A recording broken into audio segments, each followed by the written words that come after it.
अस्सलाम वालेकुम दोस्तों। आज की वीडियो में हम देखेंगे कि इंसानी जिस्म किस तरह से काम करता है। इंसान एक मल्टी सेलुलर ऑर्गेनिज़म है, यानी हमारा जिस्म ट्रिलियन ऑफ सेल्स से बना हुआ है और ये सेल्स मुख्तलिफ़ किस्मों के हैं। जैसा कि हमारे नर्वस सिस्टम के अंदर नर्व सेल्स होते हैं, हमारी स्किन की बाहर वाली लेयर के अंदर एपिथेलियल सेल्स होते हैं। हमारे जिस्म के अंदर सेल्स ने अरेंज होकर टिश्यूज़ बनाए हुए हैं और टिश्यूज़ ने मिलकर ऑर्गन्स बनाए हुए हैं। इसका मतलब ये है कि अगर हम एक ऑर्गन की एग्जांपल लें जैसे कि स्टमक, तो इसके अंदर डिफरेंट टाइप के टिश्यूज़ मौजूद हैं और हर एक टिश्यू के अंदर स्पेसिफिक सेल्स मौजूद होते हैं। इसके अलावा हमारे जिस्म के अंदर ऑर्गन्स भी अकेले काम नहीं करते, बल्कि ऑर्गन्स ने मिलकर ऑर्गन सिस्टम्स बनाए हुए हैं और हर एक ऑर्गन सिस्टम एक स्पेसिफिक फंक्शन परफॉर्म करता है। हमारी बॉडी के अंदर 12 अहम सिस्टम्स हैं और हर एक सिस्टम स्पेसिफिक फंक्शन परफॉर्म करता है। जैसे कि हमारे डाइजेस्टिव सिस्टम का काम है फूड को डाइजेस्ट करना, और इस डाइजेस्टिव सिस्टम के अंदर डिफरेंट ऑर्गन्स इन्वॉल्व होते हैं जो कि फ़ूड की डाइजेशन में हेल्प करते हैं, जैसे कि mouth, oesophagus, stomach, small intestine, large intestine, liver और पेंक्रियास। इस तरह हमारी बॉडी के अंदर जितने भी सिस्टम्स हैं उनके अंदर डिफरेंट ऑर्गन्स मौजूद होते हैं जो कि स्पेसिफिक फंक्शन परफॉर्म करते हैं। हमारी बॉडी के इम्पोर्टेंट सिस्टम्स में सबसे पहले है नर्वस सिस्टम।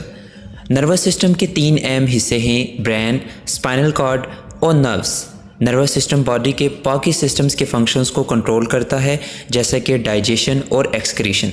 इसके अलावा नर्वस सिस्टम बॉडी के डिफरेंट पार्ट्स से मैसेजेस को रिसीव करता है और जिस्म के डिफरेंट पार्ट्स के दरमियान कोऑर्डिनेशन यानी राब्ता भी कायम करता है। नर्वस सिस्टम बॉडी के जितने भी सिस्टम्स हैं उनके फंक्शंस को कंट्रोल करता है और बॉडी के जितने भी सिस्टम्स हैं उनके दरमियान कोऑर्डिनेशन का भी काम करता है, यानी उनके दरमियान राब्ता भी कायम करता है, जिसकी वजह से हम अपनी बॉडी के डिफरेंट फंक्शंस परफॉर्म कर पाते हैं।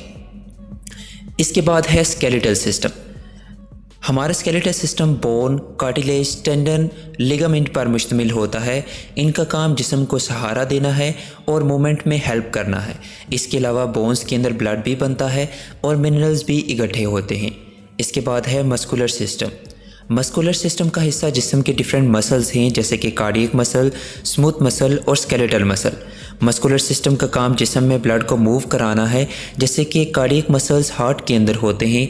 हार्ट का काम है ब्लड को बॉडी के डिफरेंट पार्ट्स की तरफ पंप करना, तो इस तरह से कार्डियक मसल्स बॉडी के डिफरेंट पार्ट्स की तरफ ब्लड को पंप करने में हेल्प करते हैं।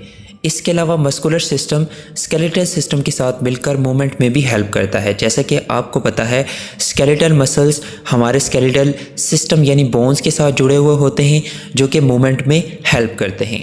इसके बाद नेक्स्ट है एंडोक्राइन सिस्टम। एंडोक्राइन सिस्टम का हिस्सा जिस्म के डिफरेंट ग्लैंड्स हैं जो कि हार्मोन्स रिलीज़ करते हैं और ये हार्मोन्स नर्वस सिस्टम की तरह जिस्म के डिफरेंट ऑर्गन्स को कंट्रोल करते हैं। एंडोक्राइन सिस्टम का काम growth, metabolism, sleep, sexual function और होम्योस्टेसिस को मेंटेन रखना है।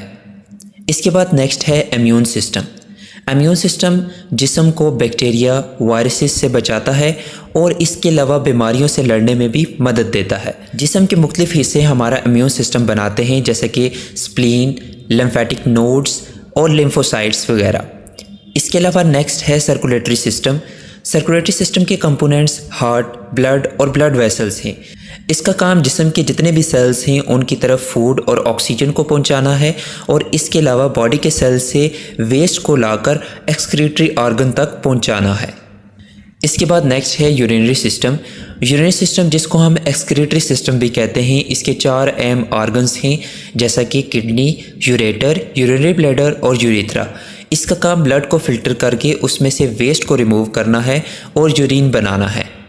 इसके अलावा नेक्स्ट है रिप्रोडक्टिव सिस्टम। रिप्रोडक्टिव सिस्टम का हिस्सा डिफरेंट ऑर्गन्स हैं जो कि ऑफस्प्रिंग को प्रोड्यूस करने यानी अगली नस्ल को पैदा करने में इन्वॉल्व होते हैं। इसके बाद नेक्स्ट है डाइजेस्टिव सिस्टम।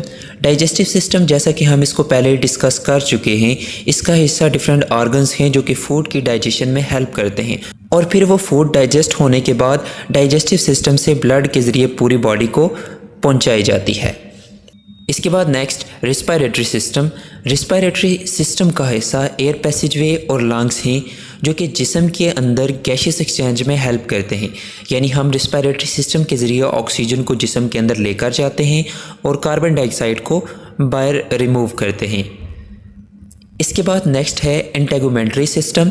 इंटेगुमेंट्री सिस्टम के अंदर जिस्म के वो ऑर्गन्स आ जाते हैं जो कि जिस्म को डैमेज से बचाते हैं, जैसे कि स्किन, हेयर और नेल्स। और आखिर में एक बात कि हमारे जिस्म के जितने भी ऑर्गन सिस्टम्स हैं उनके फंक्शंस को हमारा नर्वस सिस्टम और एंडोक्राइन सिस्टम कंट्रोल करते हैं। और इसके अलावा बॉडी के जितने भी ऑर्गन सिस्टम्स हैं वो एक दूसरे के साथ कोऑर्डिनेट करके पूरी बॉडी को चलाते हैं। और इस कोऑर्डिनेशन में भी यानी ऑर्गन सिस्टम के दरमियान राब्ते में भी हमारा नर्वस सिस्टम इन्वॉल्व होता है।